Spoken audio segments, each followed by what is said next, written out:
사랑과 은혜가 충만하신 하나님 아버지, 오늘도 거룩하고 복된 생일을 주시어 전능하신 하나님께 신령과 진정으로 예배를 드리게 됨을 무한 감사드립니다. 힘들고 험한 세상 속에서 밝은 빛이 되어 복음의 능력을 나타내도록 이곳에 형제의 계획을 세우시고 오늘까지 성령케 하시어 축복하시고 교회의 삶을 감당하도록 인도하여 주시는 진심으로 아버지께 감사드립니다. 하나님 아버지, 저희들은 세상에 살면서 주님께서 베풀어 주신 사랑과 은혜 속에 살았으면서 주님의 그 큰 사랑을 깨닫지 못하고 주님을 잊어버리고 세상 속에 살아왔습니다. 저희들의 잘못된 삶을 긍휼히 여겨 주시고 용서하여 주시옵소서. 아버지 하나님, 11월 초에는 주님께서 저희 현경지교회에 큰 은혜를 베푸시어 목사님이신 우리 안수 집사, 권사, 명예 권사를 세워주시에 감사를 드립니다. 이 큰 행사 자체를 주님께서 축복하여 주시었고 이 행사가 주님 안에서 잘 이루어질 수 있도록 은혜를 베풀어 주시옵소서. 기쁨 받는 자들에게 한량없는 큰 은혜를 베풀어 주옵소서. 이 시간에도 말씀을 전하신 목사님께 하늘의 권능과 성령의 두루마를 입히시고 말씀 위에 저희들 큰 은혜 받는 시간 되게 하옵소서. 오직 주님만 바라보며 희생과 사명을 다하시는 목사님을 주님과 같은 지도자가 되게 하옵소서. 주님, 특별히 원치 않는 질병으로 고통받고 힘들어하는 성도도 있습니다.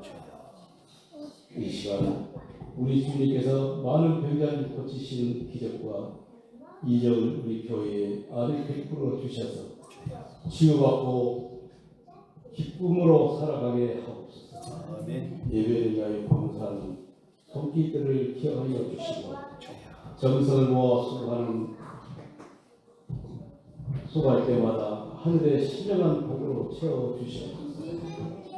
예배의 시동을 우리 주님께 부탁하오며 거룩하신 예수님의 이름으로 감사하며 기도드리옵나이다. 아멘.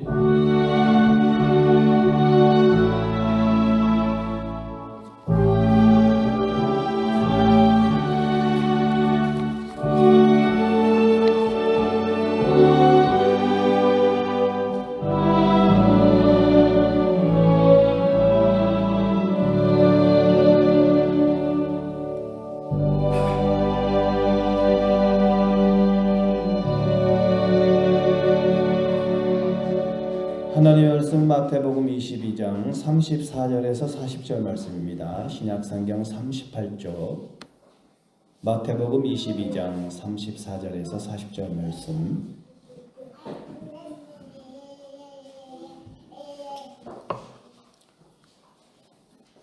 제가 봉독해 드리겠습니다. 예수께서 사두개인들로 대답할 수 없다 하셨다함을 바리새인들이 듣고 모였는데 그 중에 한 율법사가 예수를 시험하여 묻되 선생님, 율법 중에서 어느 계명이 크니이까? 예수께서 이르시되 내 마음을 다하고 목숨을 다하고 뜻을 다하여 주 너의 하나님을 사랑하라 하셨으니 이것이 크고 첫째 되는 계명이요 둘째도 그와 같으니 내 이웃을 내 자신과 같이 사랑하라 하셨으니 이 두 계명이 온 율법과 선지자의 강령이니라. 아멘. 기도하겠습니다. 하나님 아버지, 거룩하고 복된 날 허락하심을 감사하고 이 좋은 날씨 속에서 하나님 앞에 예배드리게 하심을 감사합니다. 이 시간에도 마음과 정성과 뜻을 다해서 아버지께 귀한 예배드리는 시간 되게 하여 주옵소서. 예수님의 이름으로 기도하였습니다. 아멘. 오늘 말씀은 복음서에서 가장 큰 계명이다라고 전해지는 그런 말씀입니다. 계명이다.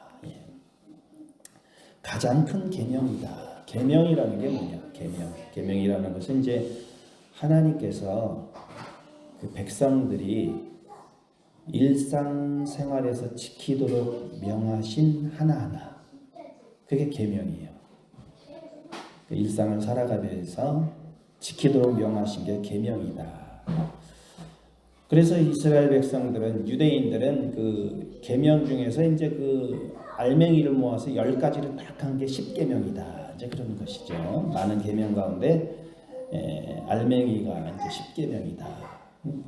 아무튼 계명이라는 것은 하나하나 지키도록 명하신 것이다. 그런데 이제 가장 큰 계명이 무엇이냐? 하나님께서 지키라고 하셨는데 가장 큰 계명이 무엇인가? 그래서 이제 본문의 한 율법 교사가 예수님께 와서 이제 묻습니다.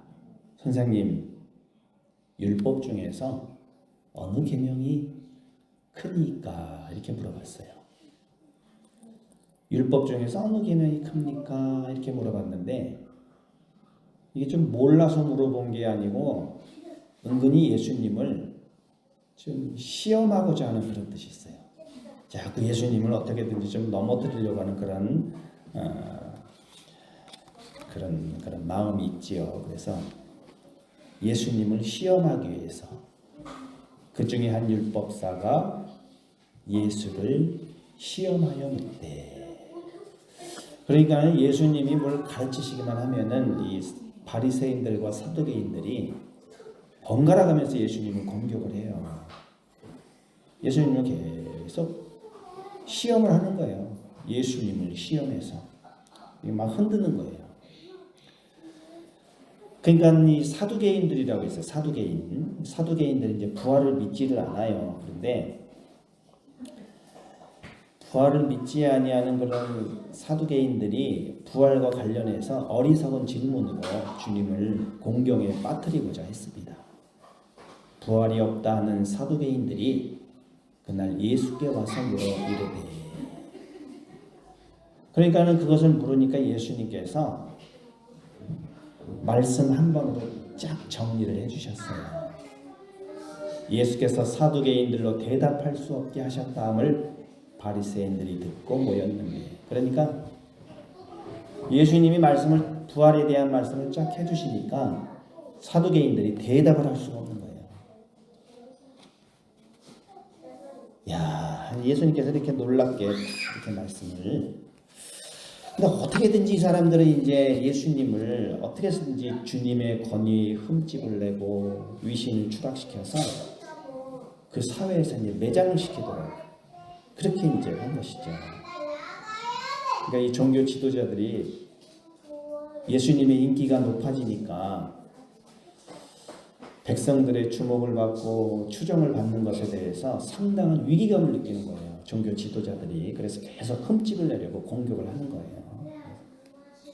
그래서 이 바리새인들이, 사두개인들도 그랬지만 바리새인들이 예수님을 잡기 위해서 평소에 원수처럼 지내는 헤롯 당원들을 데리고 온갖 아첨의 말을 하면서 예수님께 교묘한 질문을 던져요.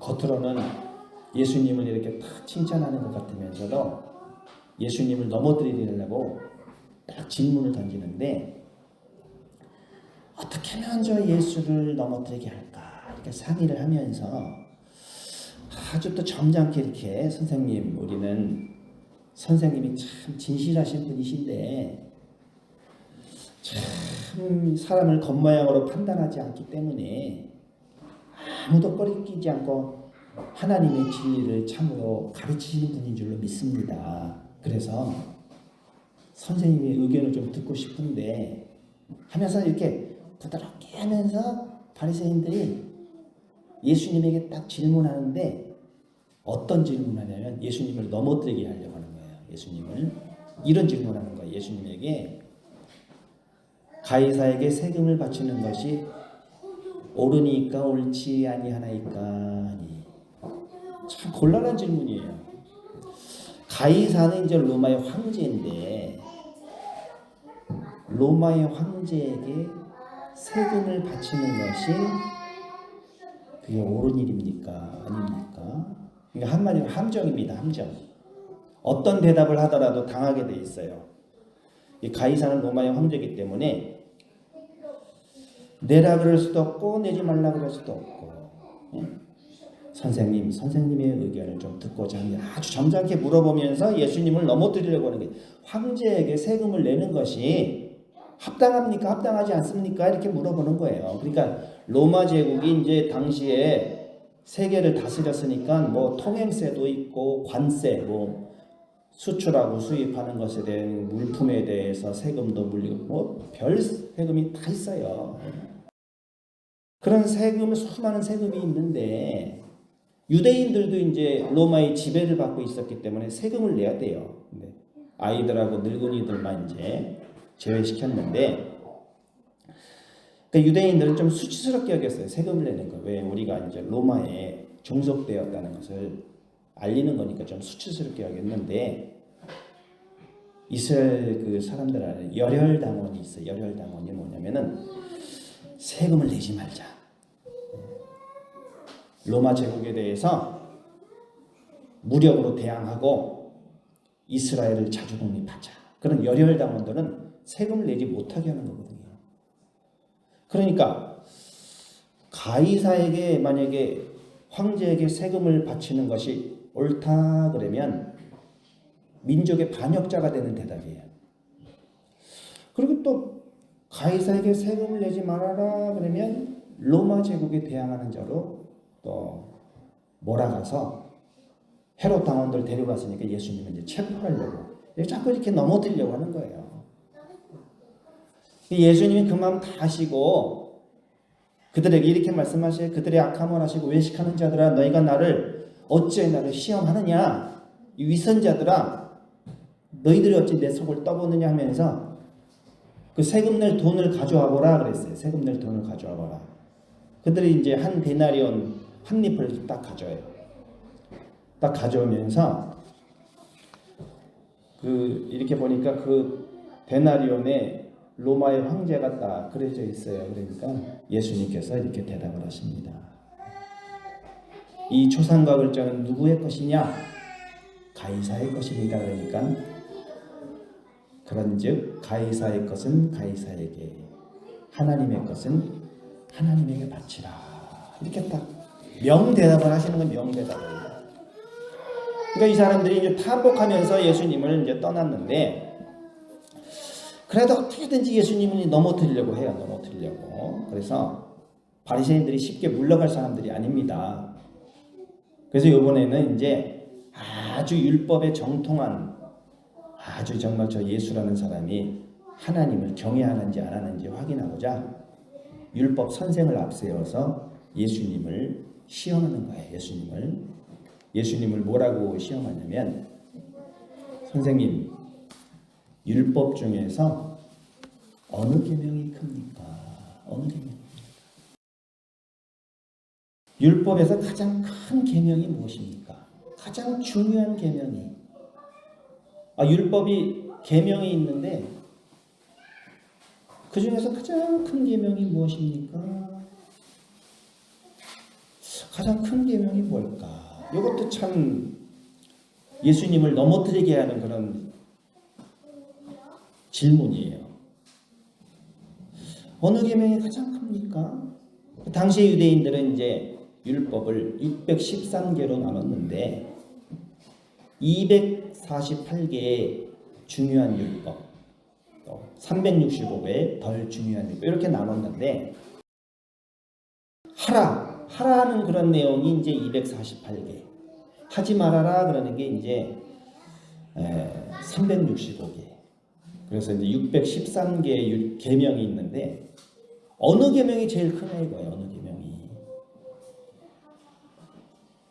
이거를 물어보니까 예수님을 유혹해서 함정에 빠뜨리려고 그런 의도를 가지고 이제 물은 거예요. 예를 들어서 우리가 10계명 중에서 어느 계명이 가장 큽니까? 이렇게 물어보면 뭐라고 대답하겠어요? 여러분도 한번 생각해 보시기 바랍니다. 율법 중에서 어느 계명이 가장 클까? 예수님께서 다 대답을 하시는 거예요. 예수께서 이르시되 내 마음을 다하고 목숨을 다하고 뜻을 다하여 주 너희 하나님을 사랑하라 하셨으니 이것이 첫째 되는 계명이다. 하나님을 사랑해라. 하나님을 사랑해라. 그 다음에 또 말씀하시기를 둘째도 그와 같으니 내 이웃을 내 자신과 같이 사랑하라 하셨으니.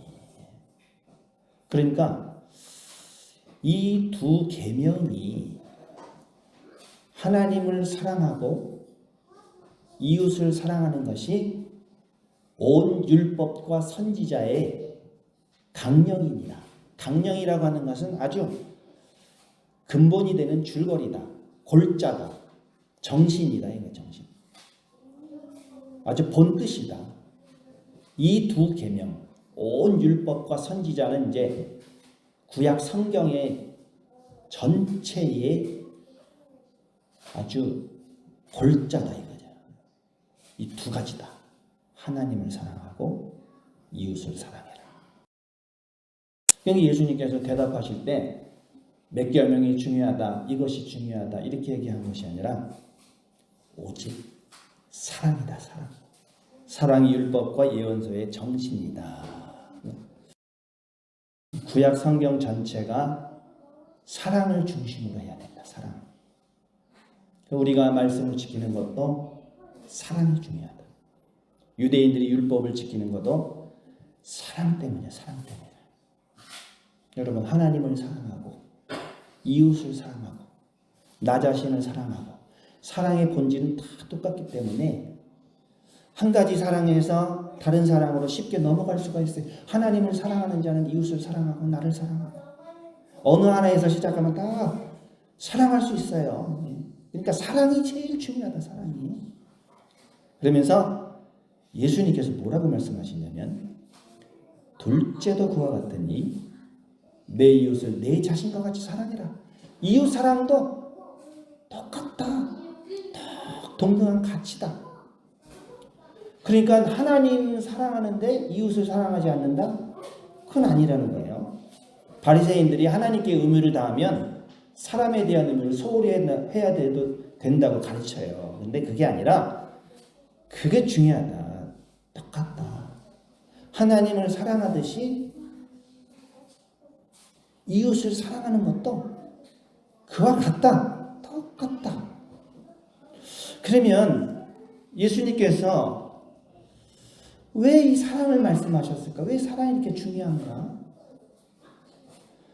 하나님을 사랑하고 이웃을 사랑하는 것이 왜 이렇게 중요한 계명인 이유는 무엇이냐? 그것은 바로 여러분 이렇게 행복한 삶을 살게 하는 원동력이기 때문에. 너희들이 행복하고자 하느냐? 이웃을 공격하면요 지옥을 사는 거예요. 지옥. 이웃을 공격하면 지옥을 살게 되는 것이고 이웃을 사랑하면 천당을 살게 되는 것이에요. 사랑이 아닌 것은 다 공격이에요. 우리는 행복해지기 위해서 공격하지만 행복은 오직 사랑에서 비롯되는 것이에요. 이웃에 대한 비난과 원망과 미움과 잔소리 모두 이웃을 향한 공격입니다. 그런데 행복은 오직 사랑해야지 행복한 삶을 산다. 그래서 사랑하는 예수님께서 가장 으뜸되는 계명이 사랑이다. 사랑이 중요하다. 너희들이 행복해지기 위해서는 사랑을 해라. 인생이 쉬워질 때까지 기다리지 말고 지금 당장 행복해지기를 결심하라 그랬습니다. 여러분 지금 당장 행복해지기를. 행복이라는 것은 여러분 행복하기를 원하시는데 행복은 주어지는 게 아니에요. 주어지는 것이 아니라 자기가 결심하는 문제라는 게 행복이라는 거예요. 그러면 어떻게 행복을 결심할 수 있느냐? 행복을 결심하는 방법은 바로 사랑하기로 결심하는 거예요. 이해하고 축복하고 사랑하기로 결심하는 것이 그것이 행복해지기를 결심하는 가장 좋은 방법. 하나님 나를 행복하게 해주십시오. 이것보다도 하나님 사랑하게 해달라고 기도하면 하나님이 반드시 도와주십니다. 그래서 행복한 거예요. 그런데 하나님을 사랑하고 이웃을 사랑하면 행복한데, 그런데 자기를 사랑해야 자기 사랑이 중요합니다. 내 이웃을 내 자신과 같이 사랑해라. 여러분, 하나님을 사랑하고 이웃을 사랑하기 위해서 그 사랑의 그 기본은 자기를 사랑해야 돼. 자기를. 너 자신처럼 이웃을 사랑하듯이 자기를 사랑해야지 이웃을 사랑할 수 있어요. 자기를 사랑해야죠. 자기를 사랑하지 못하면 이웃을 사랑할 수가 없습니다. 그러면 어떻게 자기를 사랑할 수 있느냐? 나를 어떻게 내가 사랑하느냐? 나를 용서해 줘야 돼. 자기 용서. 나를 용서해야지, 자기를 용서해야지 다른 사람에 대한 용서가 가능한 것이에요. 내가 먼저 나를 사랑하고 이해하고, 그래, 나를 용서해 줘야 돼요. 그래, 너 참 잘 살았다. 힘들게 살지만 나를 사랑하기 위해서는 나를 용서해 줘야 돼. 나를 용서해 줘야 돼. 그래야지 나를 용서해 줘야지 나를 사랑하고 또 감사하게 되고 사막길이라도 꽃길을 걸어갈 수 있는 것입니다. 자기 용서를 해. 자기 용서를. 자신을 사랑한다고 하는 것은 하나님과 이웃을 사랑한다는 것의 전제 조건이 되는 거예요. 전제 조건. 예. 만약에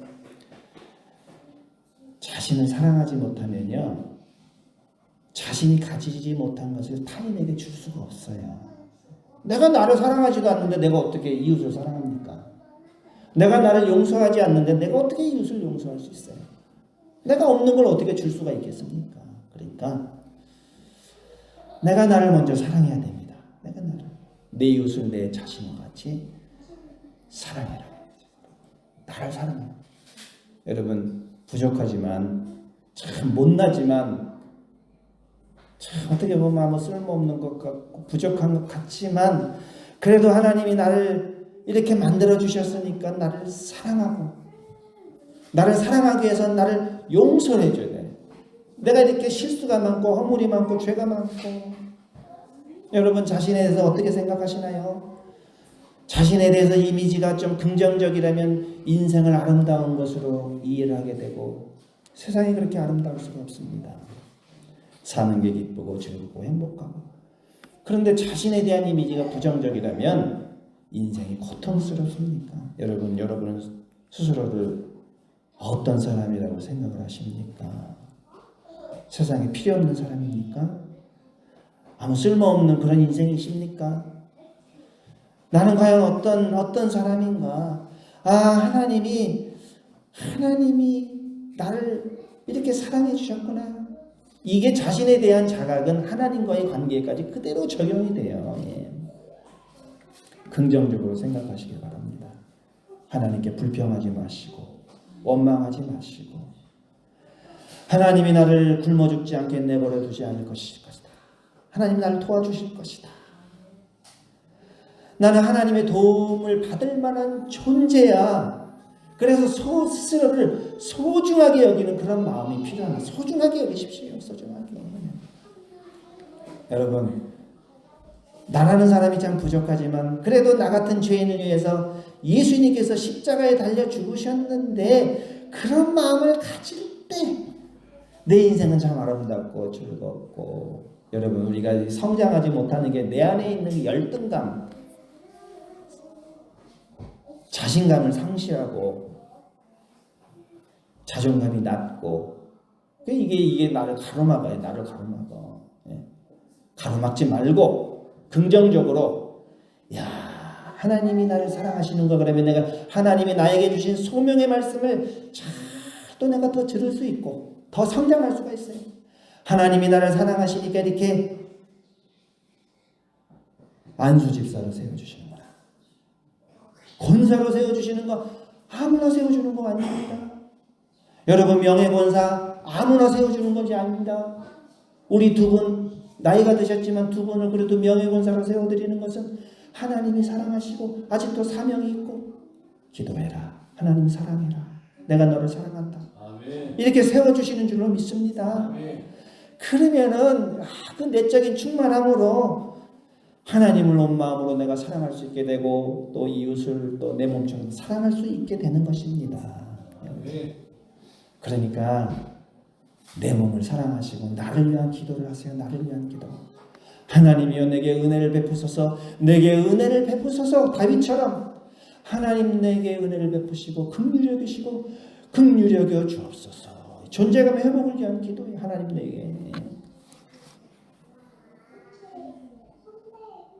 어릴 때부터 개짜가 붙는 욕을 이렇게 들으면서 자란 사람이 정신병원에 이제 입원을 해서 상담을 했는데 그 의사가 자기가 이제 개처럼 생각을 개인 줄 알아. 그래서 요즘 뭐 생각이 어때요? 그러니까 제가 진짜 개처럼 생각이 됩니다.